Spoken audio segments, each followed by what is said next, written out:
ජීවිතයේ චිත්‍රය අඳින්නේ කොහෙද? කොතනද කියලා තීරණය කරනවා. එක දක්ෂ චිත්‍ර ශිල්පියෙක් හිටියා. මේ දක්ෂ චිත්‍ර ශිල්පියා දවසක් යනවා යාගේ වාහනේ උදේම යාගේ චිත්‍රමය පොත ටික අරගෙන යනවා ලස්සන ගංගාවක් ගාවට. ඒ ගංගාව ගාවට ගිහලා යාගේ චිත්‍රමය පොත ටික එළියට අරගෙන යා අඳින්න හදනවා චිත්‍රේ. නමුත් ලස්සන චිත්‍රයක් කරලා යාට නිම කරගන්න බැහැ. ඒ වගේම යා යනවා ලස්සන මුහුදු වෙරළ තීරයකට. වෙරළ තීරේ ඉඳගෙන යා ලස්සන චිත්‍රයක් අඳින්න තීරණය කරා. ඒ චිත්‍රය ඇඳලා නිම කරගන්න යාට බැරි වෙනවා. ඒ වගේ යාගේ ප්‍රදේශයේදී ලස්සන තැන් ගණනාවකට යනවා යා ඒ චිත්‍රය අඳින්න. නමුත් එයාට ඒ චිත්‍රය ඇඳලා නිම කරගන්න බැරි වෙනවා.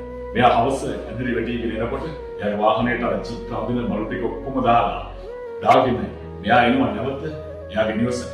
මෙයා නිවසට ඇවිල්ලා මෙයාගේ නිවසේ මිදුලේ ඇවිල්ලා වාහනේ නවත්තලා වාහනේ එළියට වහිනකොට මෙයාගේ ආදරණීය දුවයි පුතයි ඇවිල්ලා කකුල් දෙක එළිලා තාත්තේ කියලා කතා කරනවා.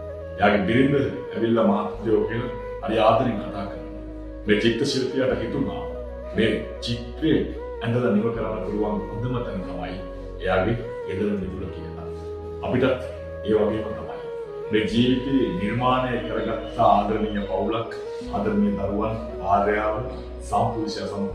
ඉතින් මේ ආදරණීය පවුල තුල තමයි ලස්සන අඳින්න පුළුවන් ලස්සනම චිත්‍ර තියෙන්නේ. මේ සමාජයේ ඇතුළේ වෙන ලස්සන චිත්‍ර හොයාගෙන ගියොත් එහෙම අපේ ආදරණීය පවුල කඩාවැටීමකටපත් වෙනවා. මේ ලස්සන චිත්‍ර ගෙදර අඳිනකොට දරුවන්ගේ හිත් හරි ලස්සනට නිර්මාණය වෙනවා. හරි අනාගතයක් ලස්සන ජීවිතයක් දරුවන්ට ලැබෙනවා.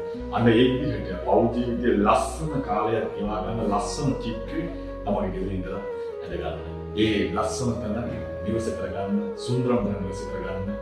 එතකොට මේ ජීවිතේ සාර්ථක නිදහස් ජීවිතයක් වඩපත් කරගන්න.